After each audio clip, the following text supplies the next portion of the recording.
Hello! It's time to talk about everything that I read in June, and I'm very excited because there were a lot of wins this month. I did end up reading 14 different books in the month of June, which is amazing. So I started off with Minor Mage by T. Kingfisher. I read this on my Kindle, I got it from my library.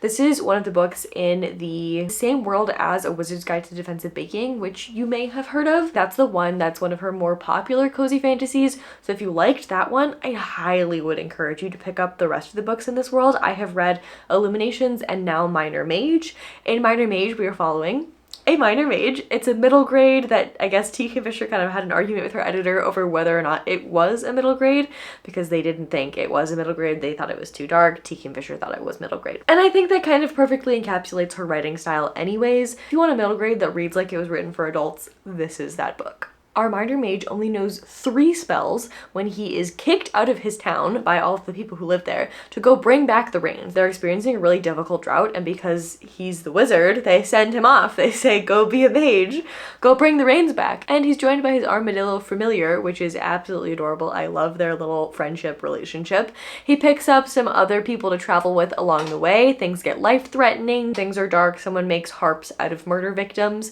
but in a cozy way. It's a good time, I promise. I think I mentioned this in the vlog in which I read this, which I'll link if you haven't seen that, but I really enjoyed starting and ending my day with this book. Just kind of like waking up and going to sleep with a little bit of magic in my life was what I wanted. It was exactly what I wanted. Then I picked up Fun Home by Alison Bechdel, and I'm really happy that I finally read this. I bought this years ago and have been wanting to read this. I feel like this is just such a staple that is so widely loved and talked about. I've read other books that reference this. I'm just really glad that I finally read it. I also do think, I told you this in the vlog that I read this in, my brain wasn't big enough for this. There is some like cursive writing in here that I found really difficult to read. I wish I could, it's so cool. I love the craft of this. I can respect this book so much. I just don't think my brain is big enough. The references to the classics, the ones that I had read, I got, but I don't think I will ever be a girly who really understands what James Joyce is doing, and that's okay. We don't all need to be those girlies. I really enjoyed everything that I was able to understand, but I was a little sad that I wasn't able to grasp all of this, if that makes sense. Next is The Bandit Queens. This was 100% a 5-star book. I loved every second of this book, and it just got better as I went on. I absolutely love an over-the-top thriller, and this was that, but it also scratched so many other itches in my brain that I love to experience while reading. It was talking about social issues. We're talking about the caste system in India. We're talking about violence against women. We're talking about alcoholism. We're talking about these really serious topics, but it's still incredibly entertaining, yet it still has something to say. I feel like oftentimes when I leave a thriller, and this will become apparent later in the video, but sometimes I leave a thriller going, okay, that was a good time, but I feel a little bit icky about the way that went down. I did not feel that way with Bandit Queens. I had a fun time all the way through. I think if you liked the Finlay Donovan series, I think you will really love this because the setup is very similar. Our main character's husband goes missing and everyone assumes that she's killed him, and she kind of plays along with it because it can't hurt to have people be afraid of you if you are a woman living alone. So she goes along with it, but then somebody asks her to help her kill her husband. And then things get crazy a la Finlay Donovan. I feel like the direction in which the silliness went in The Bandit Queens was just so much more intentional, polished, entertaining than it was in Finlay Donovan. And don't get me wrong, I loved the Finlay Donovan books. If you're a fan of Finlay Donovan, I think you'll be even more of a fan of The Bandit Queens. There's also a dog animal companion that comes up, and that dog is perfection. I just enjoyed every single second of this book, and I think it was my favorite thing that I read this month. Then I finally finished all 4 volumes of the Heartstopper series. I'm really, really happy that I took the time to do this month. If you guys listen to the Books Unbound podcast, the Heartstopper series has kind of been mashed potato series for me, in the fact that I know I'm gonna love them, but I keep putting them off for like the perfect time. And then thanks to the TBRs the past couple of months, I've actually been working through them. I wish that these books had been around when I was in high school because I really needed to hear the things that they had to say. I think the depiction of a high school relationship in here is so accurate, and I think high schoolers reading this would get a lot out of it, and I also got a lot out of this as an adult looking back and like kind of trying to parent myself in reverse, looking back and hearing the things that should have been said to me when I was in a bad situation. It was a really cathartic and healing process for me. I cried reading these and I just had a good time. If you want good high school relationship and mental health representation, please read these. Another series that I love that I continued in this month was the Wayfarer series with Record of a Spaceborne Few. This is book 3 in the Wayfarer series by Becky Chambers. Becky Chambers is one of my favorite authors. I've been loving reading through her backlist, and I have another one of her books to chat to you about next. This series has quickly become my comfort series. I just love the process of feeling the need to pick up another one of these books and then driving to my local independent bookstore, grabbing one, and that they're just such nice books. Like, they're such floppy paperbacks. I just really love this series. I think this is quite a bit higher stakes than this duology, so if you absolutely loved this, I wouldn't go into this thinking that you're gonna get exactly the same no plot only vibes. This has a little bit more going on, but I will say that book 2 in this series feels very reminiscent of the conversations we're happening in here. Kind of like if this and Murderbot Diaries had a book baby. But in this book, we're actually primarily focused on humans and talking about the different cultural factions within the human species, and also talking about how all the characters in here are viewing this one event that happens. This book does get quite a lot darker than I was expecting it to, but I still had a fantastic time, and I will continue to pick up everything that Becky Chambers writes. I loved this. Speaking of Becky Chambers, I also read To Be Taught Unfortunate this month. I buddy read this with Allie from Alice in Pages, and that was really fun. I think I got a lot more out of this book by buddy reading it than I would if I had just read it myself.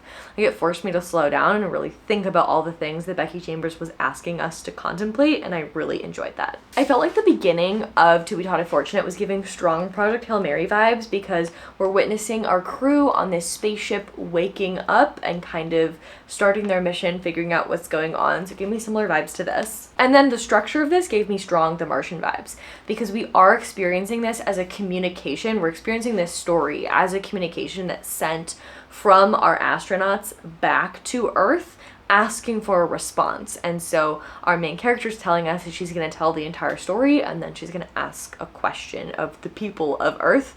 I just thought that the structure of this was genius. I just love how intentional Becky Chambers is with everything that she puts into her books, especially her novellas. Those have been my favorites. Like, I love the Wayfarer series so much, but I feel like her novellas just pack such a big punch. I was thinking about the purpose of space travel. I was thinking about climate change. I was thinking about the news. I was thinking about so many big questions and contemplating so many different existentialities. It was just a really well done book, and I would highly recommend it. Then I read The Girl Who Fell Beneath the Sea. This is young adult. I don't typically ever read young adult, but one of you suggested that I read this, and I listened to you. I'm really glad that I did. Thank you for the recommendation.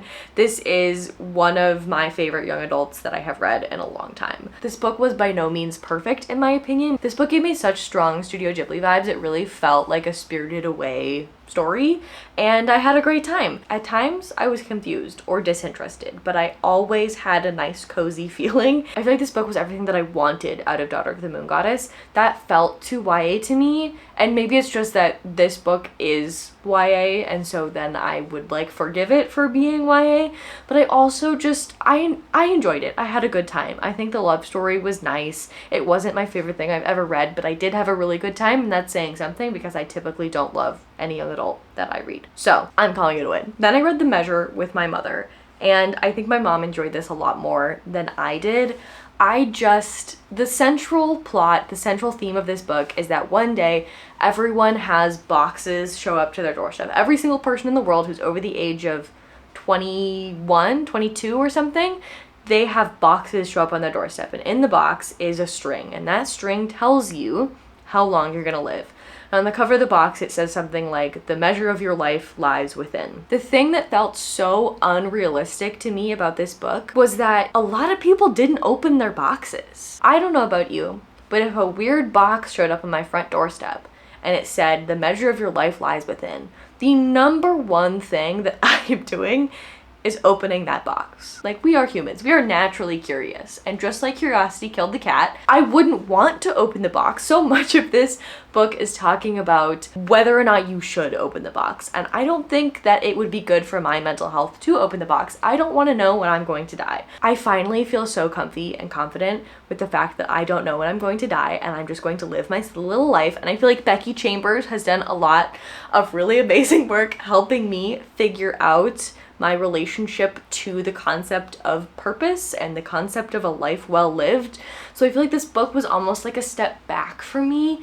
It felt like it would have been a really great thing for me to read a couple of years ago, but not to say I'm not better than the book. I'm not trying to say that.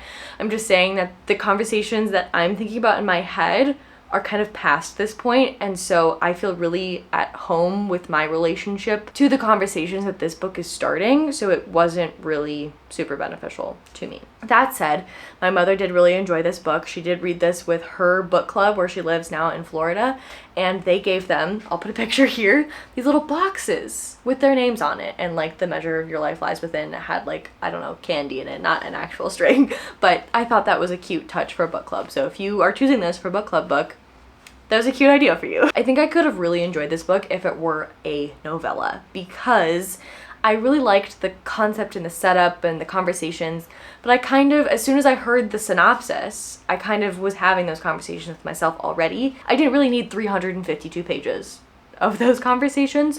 We were following so many different plot lines, which I enjoyed following a lot of different POVs and hearing different people's relationships and people who were in relationships with people who had like really different string lengths and people who chose not to look at their string, and all sorts of things were going on. I liked that aspect, but I wish we had gone further. And I think the Black Mirror comparison is overdone. I know I overuse it a lot, but I wanted this to feel more like a Black Mirror episode, and the way that I wanted it to push the boundaries further. Like, if we're gonna explore this concept, let's push it all the way to the edge and let's go down those rabbit holes, kind of explore the extremes. But then it would be too dark, and probably people like my mother wouldn't want to pick it up for a book club book. So I understand why it is what it is. It just, I don't think was for me. And that's all I'm gonna say on that. Then I read Hey Hun, Sales, Sisterhood, Supremacy, and the Other Lies Behind Multilevel Marketing. I had a great time with this. I had a really good time. I think I told you in my TBR that I was gonna read either Gulp or On Trails. I DNF'd both of them so fast. First I DNF'd Gulp because I couldn't do the bodily function. Wasn't for me. No shade to that book, just it was a me problem. Then I read On Trails. I think I would love to return to this, reading it physically, but I picked up the audiobook, and every time the author quotes someone, they do a little accent for whoever they're quoting, and it really got on my nerves. It really got on my nerves. This is like a pet peeve of mine, is when people do accents poorly. It just really does not feel good in my brain, so I couldn't do that. So then I read Hey Hun. I thought it was really interesting. I think it'll have something to say even if you have ingested multi-level marketing content before, because it is very recent. So it talks about the relationship of multi-level marketing to things like COVID and BLM and all of these more recent cultural moments that multi-level marketing also attempted to take advantage of to sell products. I think it did a really good job of not shaming the women who are in these multi-level marketing schemes, and also calling out the ways that they are systemically racist and oppressive. And also, I think our author did a really great job of telling her own story with an MLM and also with alcoholism. I thought it was a really good read. Then I read something silly. I read Everyone in My Family Has Killed Someone. I reserved this for my library when Kayla from Books and Lala talked about it, because it sounded like exactly what I want in a thriller. I want something that's funny. I want something that breaks the fourth wall. I want something that's over the top. And that's what this was. I had a great time all the way through. Something that I struggle with a little bit as like a newer person to the murder mystery genre is that there are a lot of tropes and things that are very overdone, and so books recently will poke fun of those, but I don't have enough knowledge of the fact that that is a really common trope to understand that. And the way that this book was set up is our author writes like guides to writing murder mysteries, and so in the beginning we had like a list of rules to include in your murder mystery, and he would reference that throughout the book and tell us as readers what was going on, like checking in and saying things like, oh, don't worry, they're not the killer, like that would break this rule, and like giving us more information than we needed. I don't know, I thought it was cheeky and fun, and I had a really good time. Then I read Our Wives Under the Sea. I have a whole reading vlog about this book, so I'll link that up there if you want to check out more in-depth thoughts.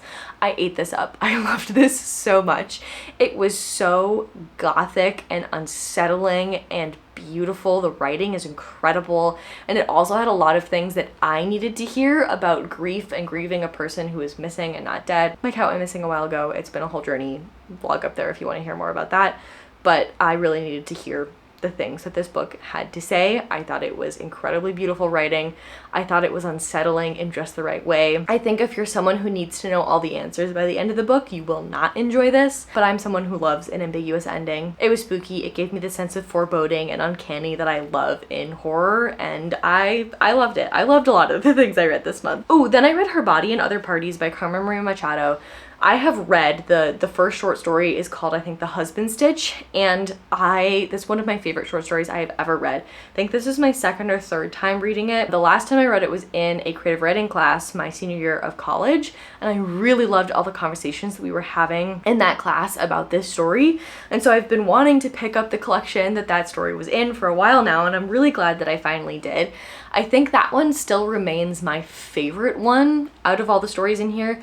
And there's another one called, I think it's called Real Women Have Bodies. It's about this phenomenon in which people start to fade, like women start to fade out of existence, like they become translucent and not solid. And it's also about this clothing store called Glam. It's like a prom dress pageant situation. And there was a store in the Mall of America, I grew up in Minnesota, called Glitz. And it is exactly the store to a T, and it just, I don't know, I was there. I could absolutely tell the setting. It was such a weird situation where I was like, I know that store. I know exactly what you're talking about. And I had a really fantastic time with that story. I loved a lot of the other stories in here. Some of them didn't work for me, but that's pretty typical with a short story collection. Overall, I'd love to pick up more from this author in the future. And then the last book I read was The Only One Left by Riley Sager. I mentioned putting this on my TBR a couple of days ago in the video that you saw on Wednesday. I've already finished it because I could not put it down. I absolutely devoured it, but I didn't love it. It's not my favorite Riley Sager. It does have that special quality that I think Riley Sager's writing has, that I cannot put it down, and I just always want to read to find out what the next twist is going to be. It does have that kind of plot twist whiplash that I sometimes get from Riley Sager's work, where it's like plot twist after plot twist after plot twist, and I'm just like, okay, what is real? I really hated the final plot twist. It was not for me. I hate that plot twist. It's not something that I like to see. I did not love the way that women were depicted in here. Did not love the kind of naivete that Riley Sager writes women in sometimes, especially young women. It was just so annoying to me to hear that. There's also a lot of like class discussion in here, but it's very surface level, and it was just like, okay, like whatever. If you're gonna have the conversation, let's have the conversation. It was just very surface level. But I did stay up way too late to finish this. I needed to find out what the ending was. I had a good time. I did receive an ebook of this from NetGalley. This is my first arc from a major publisher, and I was super, super excited for it, which made me even more bummed that it wasn't like a 5-star win. I think on Storygraph I rated this a 3.5. That feels really right to me, especially because I had other 4- and 5-star thrillers this month. The Bandit Queens being the 5-star, and Everyone in My Family Has Killed Someone being the 4-star. This was a really solid 3.5. I had a really good time. Things about it bothered me. I still enjoyed it. I still purchased a copy of it for myself because I wanted that reminder that this was my first arc that I ever got sent to me by a publisher. Not a physical arc. I bought the physical copy.